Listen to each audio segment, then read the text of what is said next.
As a Man Thinketh by James Allen. Copyright BN Publishing. Online at bnpublishing.com. Forward. This little volume, the result of meditation and experience, is not intended as an exhaustive treatise on the much written upon subject of the power of thought. It is suggestive rather than explanatory, its object being to stimulate men and women to the discovery and perception of the truth that they themselves are makers of themselves. By virtue of the thoughts which they choose and encourage, that mind is the master weaver, both of the inner garment of character and the outer garment of circumstance, and that, as they may have hitherto woven in ignorance and pain, they may now weave in enlightenment and happiness. James Allen.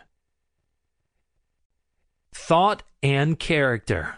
The aphorism, as a man thinketh in his heart, so is he, not only embraces the whole of a man's being, but is so comprehensive as to reach out to every condition and circumstance of his life. A man is literally what he thinks, his character being the complete sum of all his thoughts. As the plant springs from and could not be without the seed, so every act of a man springs from the hidden seeds of thought, and could not have appeared without them. This applies equally to those acts called spontaneous and unpremeditated, as to those which are deliberately executed. Act is the blossom of thought, and joy and suffering are its fruits. Thus does a man garner in the sweet and bitter fruitage of his own husbandry. Thought in the mind hath made us. What we are by thought we wrought and built. If a man's mind hath evil thoughts, pain comes on him, as comes the wheel the ox behind.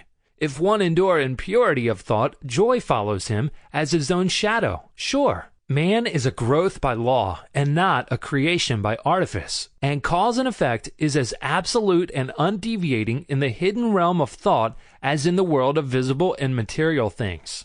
A noble and godlike character is not a thing of favor or chance, but is the natural result of continued effort in right thinking, the effect of long-cherished association with godlike thoughts. An ignoble and bestial character, by the same process, is the result of the continued harboring of groveling thoughts. Man is made or unmade by himself. In the armory of thought he forges the weapons by which he destroys himself. He also fashions the tools with which he builds for himself heavenly mansions of joy and strength and peace. By the right choice and true application of thought, man ascends to the divine perfection. By the abuse and wrong application of thought, he... Sample complete. Ready to continue?